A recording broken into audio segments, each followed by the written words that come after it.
One wet morning, after the strongest storm in years, the small coastal village in KwaZulu lay damaged, its huts soaked, its boats overturned. The air was thick with the smell of salt water and mud, and the sea, now calm, still roared softly in the distance, as though recovering from its fury. The villagers stirred slowly, emerging from their homes to inspect the damage. Amongst them was Lutando, a 15-year-old boy with bright eyes and a wild spirit. He had lived his whole life by the ocean, and though the sea could be dangerous, it was where he felt most at home. This storm, however, had been different. It had shaken the very bones of the village, and the elders spoke in hushed tones, wondering if it was an omen from the spirits. Lutando's mother called out to him as he prepared to head to the beach, but he waved her off with a grin. "Just checking on the boat, Mama," he said, though his mind was on something else. There had been something odd about this storm, something that tugged at his curiosity. As he walked down the narrow path toward the shore, his feet sinking into the wet sand, he noticed others gathering there as well. A crowd had formed near the water's edge, murmuring in low voices. Lutando pushed his way through, his heart racing as he wondered what could have caught their attention. Then he saw her. Lying half submerged in the sand was a creature he had only heard of in whispered legends, a mermaid. Her long, tangled hair reflected in the weak sunlight. Her skin, smooth from the waist up, was cracked and dry from exposure to the harsh sun rays. But it was her tail that drew the most attention. Once a shimmering silver, it was now marred by a deep gash, blood seeping into the sand beneath her. Lutando's breath caught in his throat. The mermaid was gasping, her chest rising and falling rapidly as if each breath was a struggle. Her eyes fluttered, barely open, and her fingers twitched as if she were trying to move. But the wound and the dryness of her skin seemed to keep her frozen in place. "Is she real?" someone in the crowd whispered. "Don't touch her," another said. "She could be cursed." But no one moved to help. Lutando, however, felt something stir inside him, a sense of urgency, of duty. This was no cursed being. She was suffering, and the crowd did nothing but stare, mesmerized by her beauty and mystery. Without thinking, Lutando turned and ran back up the beach. He grabbed a bucket from an overturned boat, filled it with seawater, and raced back to the mermaid's side. The crowd parted as he approached, some of them muttering disapproval. He didn't care. Kneeling beside her, he gently poured the cool water over her skin. Instantly, the change was noticeable. Her breathing slowed, and her eyes flickered fully open, focusing on him for the first time. For a moment, it felt as if time had stopped. Her eyes, a deep, oceanic blue, locked onto his. There was a silent understanding between them, a bond that formed in that brief exchange. But her body was still shaking, her tail trembling as though she were trying to swim away. Lutando knew what he had to do. He reached for her tail, his fingers brushing against the scales. They were cool to the touch, but beneath them, he could feel her pain, her desperation to return to the water. With all the strength he could muster, Lutando pulled. She was heavier than he had expected, but he didn't stop. Inch by inch, he dragged her toward the sea, ignoring the cries of protest from the villagers behind him. "You fool!" someone shouted. "Leave her. She belongs to the sea." But Lutando didn't stop. With a final push, he got her into the water. For a moment, she vanished beneath the waves, and Lutando feared the worst. Then, suddenly, she surfaced again. She looked at him one last time, as if to say thank you, and then she was gone, disappearing into the depths. Panting, Lutando turned back to face the crowd. Instead of gratitude, he was met with anger. "Why did you do that?" one man yelled. "We could have learned from her."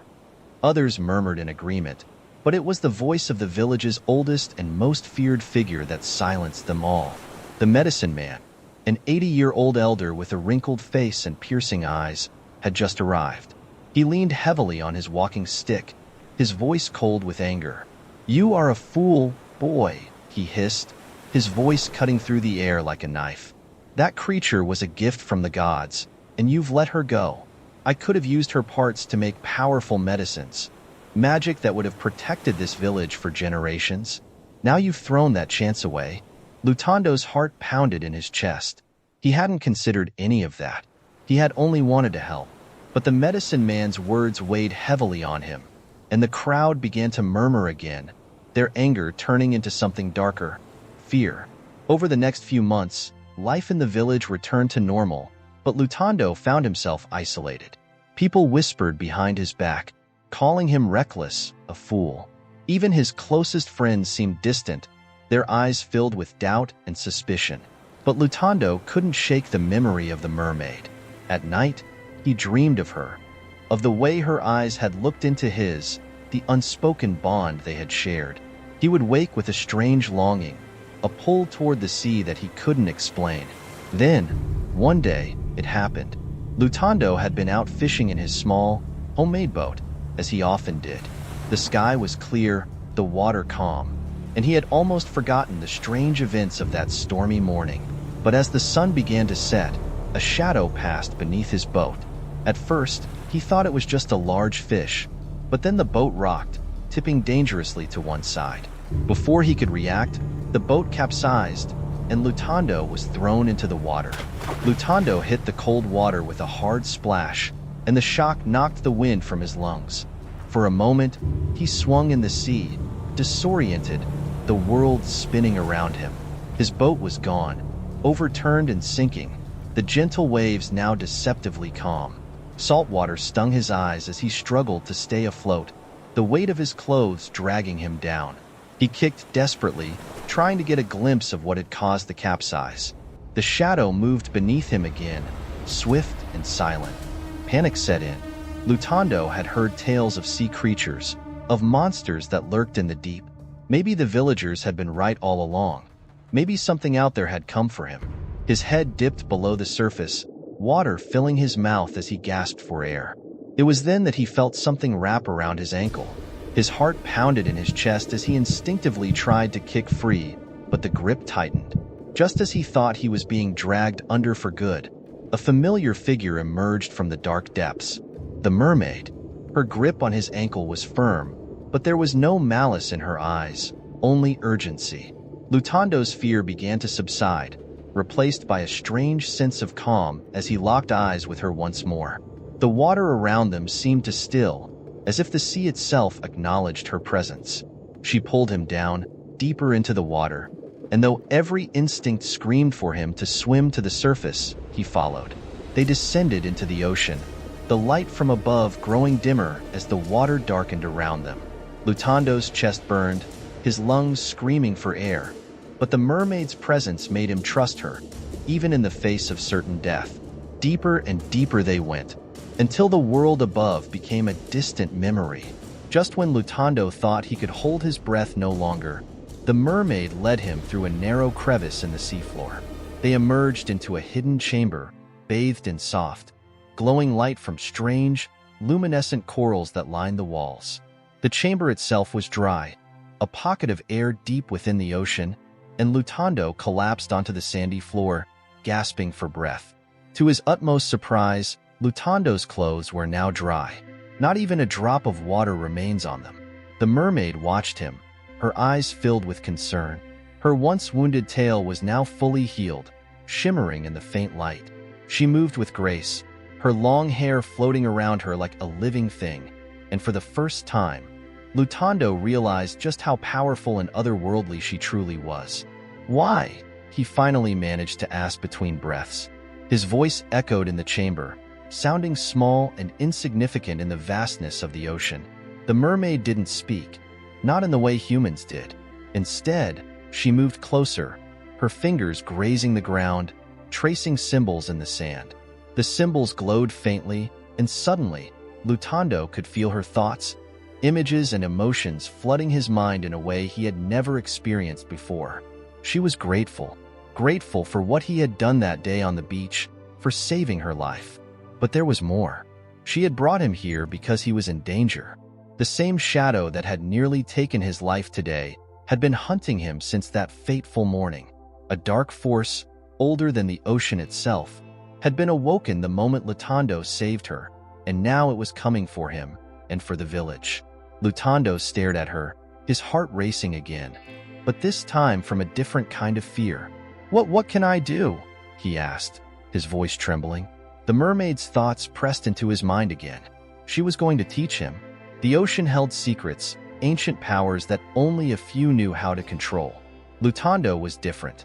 He had a connection to the sea that no one else in his village had, a gift that allowed him to sense and understand the waters in ways others couldn't. But if he wanted to protect himself, if he wanted to protect his people, he would need to learn how to harness that power. Time passed in the chamber. Hours, maybe days, Lutando couldn't tell.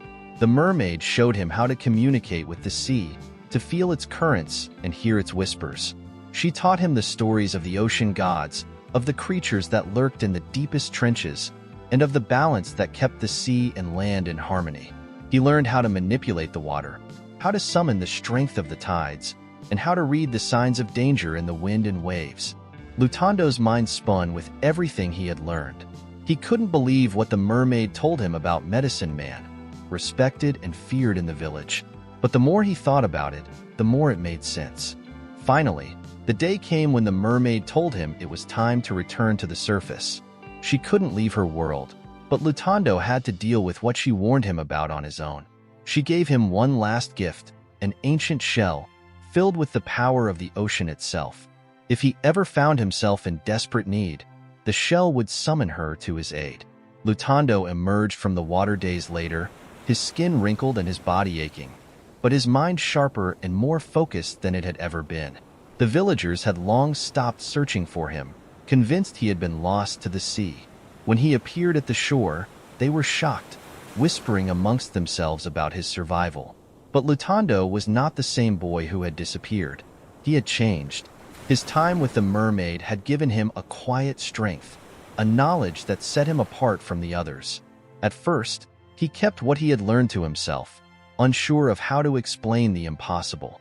But as time passed, the wisdom he had gained began to show in small ways. His fishing improved, his crops grew faster, and his advice to the village elders became terrifyingly accurate. People began to look at him differently, not with suspicion, but with amazement. Even the medicine man noticed. The old man's eyes followed Lutando wherever he went, and though he never spoke of it, there was a drop of recognition in his gaze, as if he knew that Lutando had learned something forbidden, something dangerous, and what he was warned about. Months went by, and Lutando visited the sea often, always returning with more wisdom and strength. But then, one fateful day, the mermaid appeared to him again, her expression troubled. This time, the news she bore was far more shocking than anything before. Lutando felt a cold shiver run down his spine. He had known something was wrong, but not like this. He asked the mermaid what they could do, but her response left him shaken. There was no easy answer. This thing is massive, and Lutando would have to make an impossible choice. For 7 days and nights, Lutando didn't leave his house. He barely ate, barely slept. The weight of the mermaid's warning pressed down on him, suffocating him with the responsibility he now carried. He had the power to protect the village, but at what cost? What had the mermaid meant when she spoke of an impossible choice? On the 8th day, he finally gathered his strength. He called for a gathering at the chief's kraal, knowing he could no longer keep the truth to himself. The villagers gathered, their faces a mixture of confusion and concern as they waited for him to speak. Lutando stood before them, his heart pounding in his chest. He took a deep breath and began to speak. "I've learned things about this village, about the sea, and about the old magic that ties us all together," he said, his voice steady but low. He told them about his encounter with the mermaid. The villagers murmured, exchanging worried glances. The chief looked at Lutando with a wrinkled brow. "What are you saying? What curse?" Lutando opened his mouth to continue, but before he could reveal the terrible truth the mermaid had told him, a shadow passed over the crowd. The villagers gasped, looking up to see a dark cloud rolling in from the sea, blocking out the sun. The medicine man stepped forward, his walking stick pounding against the ground. His eyes gleamed with something dark and dangerous. "What is this nonsense?" he hissed. "You don't know what you are talking about." But Lutando knew better. What the mermaid had told him was about to come true, but that part of the story would have to wait for another day. For now, tell us in the comments what do you think the warning was about. Share this story, like it, and subscribe for part 2.